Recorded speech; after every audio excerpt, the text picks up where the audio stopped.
race. And I think that a lot of Republicans felt like that. They worked very hard to get the votes to make sure that this crisis was averted. Now, they made that calculation very late after months of saying they were not going to help at all, but they did provide Democrats with some votes. And then Schumer goes to the floor and gives that speech, and you saw there Manchin with his head in his hands, making it clear he was a little bit uncomfortable. If you listen to Schumer's speeches, we should note this speech sounds very similar to what he talks about at the top of the Senate every single day, but I think that after this moment, maybe some people were hoping that he would be a little more graceful. It's the timing. It isn't, this isn't every day. And procedural vote or not, Republicans went out on a limb, right? And so Chuck Schumer on one hand is like, guys, why is this even a thing anyways? And he has a point as well. But now he's dealing with, head and hands Joe Manchin, who he needs when it comes to wrangling his Democrats on these bigger spending bills that he wants to get passed. Well, exactly. He needs Manchin to do this bigger social safety net bill. And we should note that Manchin has not made it clear yet that he would come above $1.5 trillion. And a lot of Democrats want this bill to be a lot bigger. So that's still something he has to wrestle with. Not to mention, behind closed doors, McConnell got an earful yesterday in a 90-minute conference meeting. He had a lot of Republicans were attacking him and saying so publicly. You had Lindsey Graham telling me yesterday, we had a plan and he threw the plan overboard. That kind of rhetoric makes it clear that McConnell really did go out on a limb here, and Democrats have their own infighting to deal with as they approach the president's agenda. And you can guess that over the next 2 months, while they have this little break from dealing with the debt ceiling, they're going to have to deal with the differences in their caucus. And I think McConnell knew that, and that's part of the reason why maybe he was willing to help them out, knowing that now the focus and the spotlight is going to return to Democrats and their own issues and their own ranks. Look, say Mitch McConnell, whatever you will, but he knows that if a plan is terrible, you do throw it out, right? He knows that. Lauren, thank you so much. So a group of 4 former Trump aides defied the deadline overnight, choosing to ignore subpoenas from the committee investigating the January 6th attack on the Capitol. Trump has instructed them not to cooperate, indicating he will try to exert executive privilege. Joining me now, former Republican Congressman from Florida, Francis Hornick. Congressman, thank you so much for being with us. These 4 guys didn't turn over documents. They were supposed to turn over documents. The committee subpoenaed them. They didn't turn over the documents. The former president is telling them not to cooperate. What should the consequence be? I think all the actions pertaining to the insurrection that involved the storming of the Capitol need to be exposed and investigated. This is the most destructive thing to American democracy probably since the Civil War.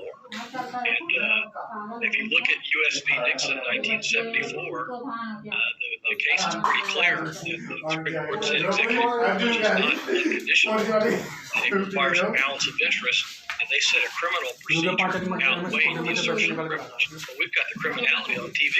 You have film. You filmed it. You know that there is this new trend of people defying congressional subpoenas, just not responding, just not showing up. Does there need to be a consequence for this? There could be a referral to the Justice Department for criminal contempt. Is this something you feel the Justice Department needs to enforce? In this case, I would. I mean, you can't let these guys escape discussing the background that led to that insurrection. In this case, we're talking about escaping legal consequence, escaping a subpoena. There does also seem to be an effort to escape the overall reality of what happened on January 6th. The Senate Judiciary Committee put out an interim report on its investigation into what was going on in the Justice Department, and Dick Durbin cited 9 times, the Democrats on that committee, 9 times that the former president tried to more or less overthrow the election before January 6th, and had an official in the Justice Department also trying to send out letters to stop the election from being certified and going through. That was the finding of this report. But the Republicans on that committee, led by Chuck Grassley, took another view, which is basically nothing to see here. Listen to this. Everybody in the White House to discuss it, and unanimously, except for one, they said you shouldn't do what the one lawyer said. thought the president ought to do. The president rejected it. The president did the right thing. How does that create any sort of problem? In fact, if he had made another decision, you would have had a problem. How does that create any sort of problem? The entire Justice Department, save one guy, was threatening to resign if we went through with it. That's what it took to stop the president, Congressman. Yeah, I think Senator Grassley makes a technically correct point. But the fact of the matter is, we haven't had anybody try to bully the rest of the executive branch since Nixon. It's a very destructive process that took place around the election, following the election, and that certainly culminated with January 6th.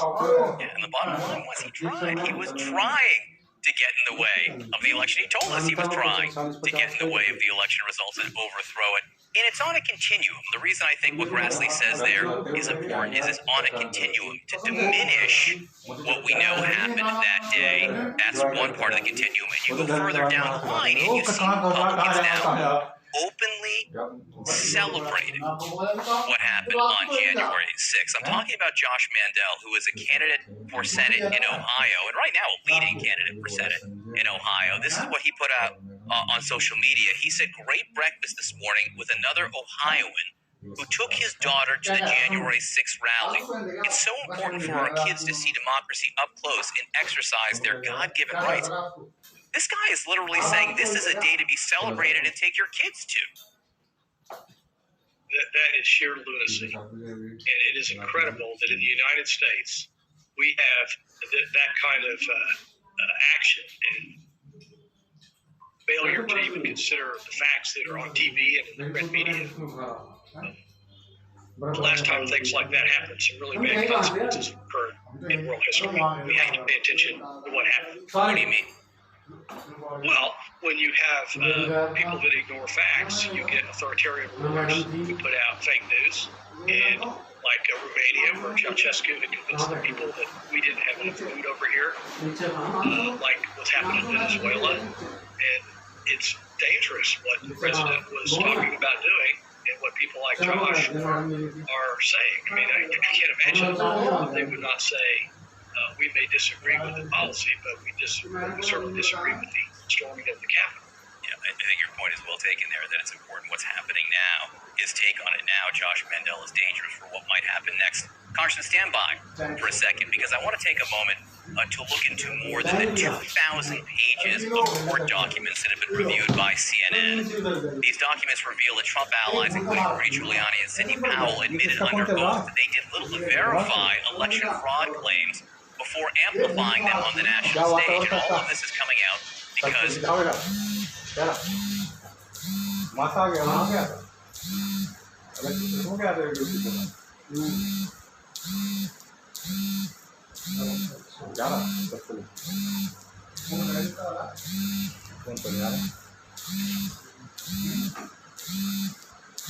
alarm.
The former executive for Dominion Voting Systems, Eric Coomer, he is suing Giuliani and Powell for defaming him when they repeatedly claimed that he tampered with votes. Giuliani even admitted that he spent less than an hour reviewing allegations that Coomer was part of a plot to rig the election before broadcasting the allegations. By the way, the Coomer character, who is close to Antifa. The man is a vicious man. He wrote horrible things about the president. He is completely... Way to put forth all the evidence we have collected on Dominion, starting with the fact it was created to produce altered voting results in Venezuela for Hugo Chavez. This Dominion company is a radical left company. One of the people there is a big supporter of Antifa and has written horrible things about the president for the last 3 or 4 years. I know the phony elites don't want to hear it. This was a stolen election. Yeah, and they admitted under oath, though, they didn't even look into it, barely looked into it. Several right-wing commentators are named as defendants, including Michelle Malkin, who did an interview with conservative activists making the wild allegations.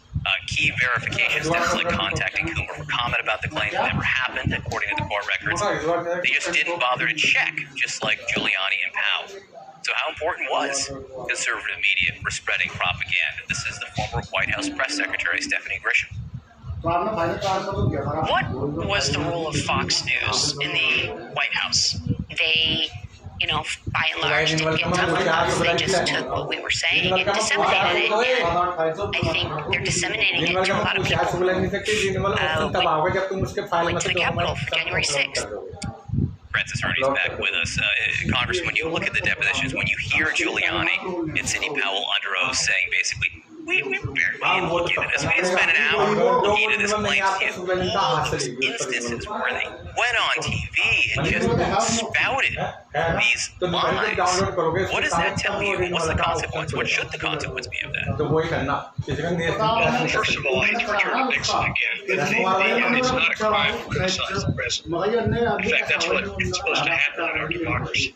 You disagree, you should speak up. That's what makes it live. And I don't think any evidence has been any of the allegations that they've so it would be, to me, incumbent on the media, conservative media as well as other media, to publish both sides, and the American people hopefully rededicate themselves to looking at the facts and not this maniacal hysteria that seems to have taken over the Republican Party. As a law school graduate, Georgetown Law, you think Giuliani and Powell are in trouble in terms of defamation? I don't know. Defamation can be hard to prove. It's a complex thing, and they're public figures. New York Times versus Sullivan, etc. But they certainly struck out there on their own with no facts. And unfortunately, all the facts have been exposed. Don't show any manipulation, significant manipulation of the election at all. Maybe a couple of clerical errors now. That is all I've heard. Yeah, the facts are out there. The truth is out there. But they only matter if people choose to believe them. Can I make one more comment? Yeah. The Chavez thing, I don't know if you recall what happened. You all recorded on it. But there was one election where Chavez had like 3/4 of the Venezuelan precincts had exactly the same vote. Now, that was Chavez's way of saying to Jimmy Carter and the election observers, I will do what I want. I don't think it had a whole lot to do with the voting machines themselves. I think it had to do with him making a statement vis-a-vis the United States. It had nothing to do with the U.S. election, to be sure, what just happened in the results, which were part of the safest, clearest, cleanest election we've ever had. Francis Rooney, a pleasure to see you this morning. Thank you so much. Thanks for having me on. It was nothing short of a coup attempt. A brand new, some 400-page report from the Senate confirms at least 9 times ex-President Donald Trump tried to straight up overturn the 2020 election. And we know this because those were the exact words that he used: overturn the election. John Ablon with Reality Check. The symbol of the Republican Party shouldn't be the elephant anymore. Instead, it should be an ostrich. Because the GOP has decided to stick its head in the sand as a matter of strategy, trying to ignore the attempted coup by the former president and current GOP frontrunner. Guess we're just giving up on the whole constitutional conservative thing, huh? And forget about being the party of law and order. Because if a coup attempt isn't disqualifying for future political office, what the hell is? Release of a new 394-page Senate Judiciary Committee report details 9 times that President Trump pressured the DOJ to overturn the election. And to be clear, that was the phrase Trump used: overturn the election. 9 times. With added pressure from his chief of staff, Mark Meadows, and lackeys like Jeffrey Clark within the DOJ, along with those pulled to stop the steal rally that turned into an attack on our Capitol. This was as close to a coup d'etat as America has ever seen. Nothing comes close this side of the Civil War.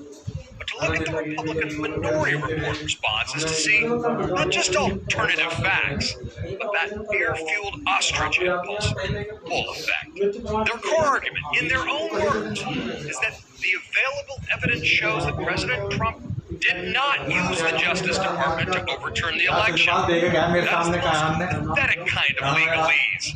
Understatement in the extreme. To say that Trump did not succeed, not that he didn't repeatedly try. As if that should exonerate. Even that doesn't come with the epic caveat about available evidence, which shows they don't want to be on the hook for whatever else might come to light. Now, the GOP document, written by Iowa Senator Chuck Grassley's staff, is an absurd exercise in ignoring the evidence. For example, get this, they managed to complain about the media coverage, President Obama and James Comey, but somehow never get around to mentioning Trump's infamous request that the Georgia Secretary of State find 11,780 votes, or his repeated attempts to pressure Vice President Mike Pence, or his continued lies about the election. Instead, they infantilized the ex-president, saying that his, quote, firm belief that the American people had been wronged by election fraud justifies his unconstitutional actions. That's a hell of an argument. Trump didn't quite succeed in destroying our democracy the first time, so go ahead and give him a second chance. But add the new revelations from the Senate Judiciary Report to the confessions from former Trump staffers, and you see the stakes. While Trump's super fans may have bought into the big lie, the people who actually worked with them day to day, like former Secretary Stephanie Grisham, are coming forward to say that they participated in something unusually evil. Her words, not mine. According to he's the GOP frontrunner, he's scary because if he's re-elected, it would be about revenge. Former communications director Melissa Farris says she would never vote for Trump again. A sentiment shared by boatloads of Trump officials. A long list of ex-White House staffers warned about Trump's fundamental unfitness for office. And yet, even when Trump says that the real insurrection occurred on Election Day, not January 6th, the vast majority of elected Republicans hide their heads in the sand.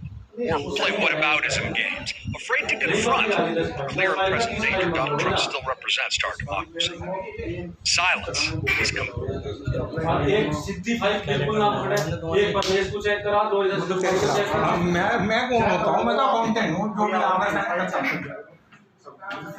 Listen. You can't condemn someone for trying to overturn an American election, then you don't really care about our democracy. That's the only issue that matters. Because as Winston Churchill once said about courage, it is the quality which guarantees others. And that's reality. Such an important one. And John, I know that you were talking about conspiracy theories on a second Celebrity digital series. Tell us about this. That's right. Brand new issue dropped last night. A conversation with Sarah Seidner. And she and I have both spent a lot of time reporting and investigating on these self-styled militia groups, these vigilante paramilitary organizations, that some of which showed up in the attack on the Capitol to move key percentages. One of the things we do here is pull the aperture back and look at the history of these self-styled militias, from the KKK to the Civil Resistance Movement to what we're seeing today, and this percolating talk of the Second Civil War. It's so incredibly dangerous. It's a great conversation. Yeah, look, we have to look at history to make sure we don't repeat it and know when it is. John Avlon, thank you. Thank you. Next, new revelations in the Brian Laundrie manhunt. Police admitting he slipped away while under surveillance. Plus, a tense sidewalk confrontation between a crowd protesting vaccine mandates and parents who are walking their kids to school. The U.S. troops on a secret training mission to counter China.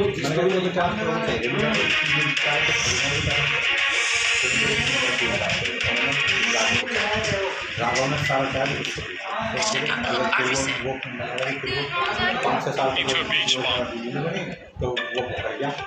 I bring families together for a living. I make memories for people I don't know yet. I know this view is too good not to be shared. I am a verbal host.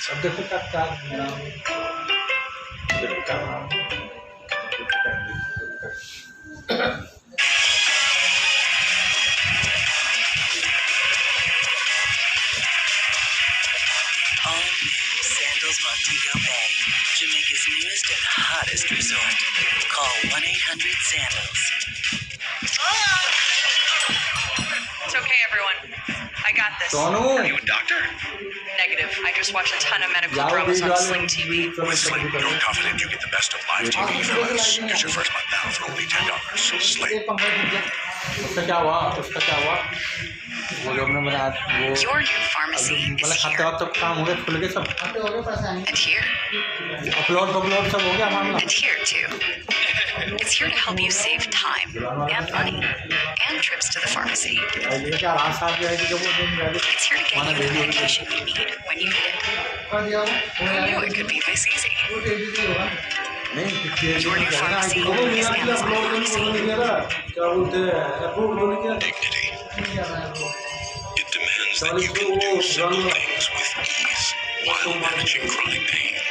It demands a better understanding of your glucose levels so you can enjoy movie night, and that your heart stays connected to your doctor so you know it's beating as it should.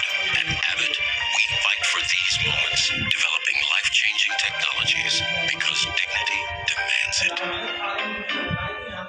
Hey guys, you know Robert, Tracy, and of course Mark delivered us our sandwiches. What's up? Why is Mark here? You said to get this merger done, I should ask Mark. I said ask Markham. Ever wonder where the people with all the answers get all the answers?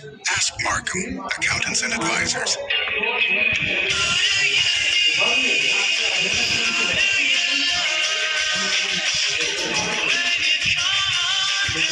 The new CNN original series Diana premieres Sunday at 9 on CNN. The last time I had a big break was about 3 years ago when I ended all that and started my relationship with Chime. Chime is super easy. It's been such a wonderful experience. I don't even know what it feels like to be screwed by a bank fee. I'm thinking back and I'm just like, I try to suppress those dark days. Obviously, early payday, it's great. I don't have to worry about where my money is and if it's in good hands or not. Download the Chime app today. When you're a small business owner, there's no such thing as 9 to 5. Days are longer, and business hours, well, they're anything but predictable, especially when you have clients like ours. When I considered payroll providers for my business, I looked for a solution that fit into my busy schedule. Sure Payroll makes running payroll easy, and its US-based customer service is there for me when I have questions, after hours, and even Saturdays. Visit SurePayroll.com for a 2-month free trial, because small business is our business. There is nothing shameful about the world's oldest profession. I'm damn well proud to be doing it.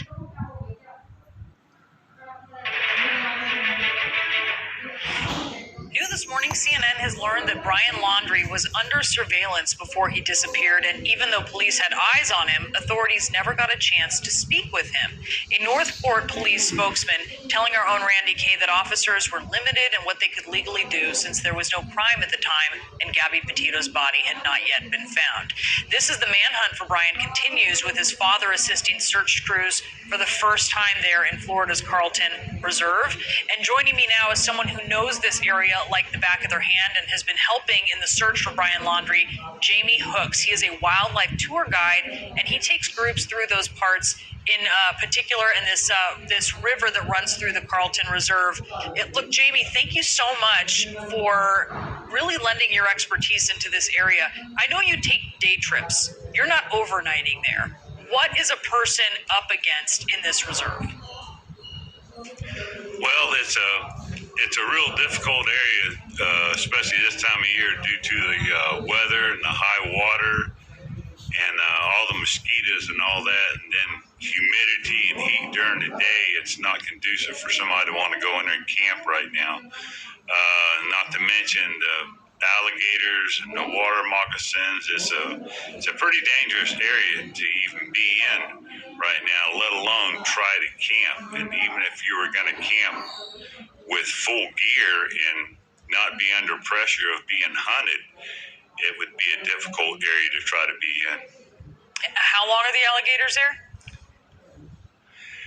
There's a lot of alligators there. That's probably one of the most unique places in the United States. The northern tip of that is the Micah State Park, which is not allowed gator harvesting in that area for 60, 70 years at least. So the population has really grown in that area, and the vast majority of them are huge alligators. And this is the time of year they're feeding right now before the cold weather sets in, because they won't be eaten. So if you're in there walking around, you're pretty much prey yourself.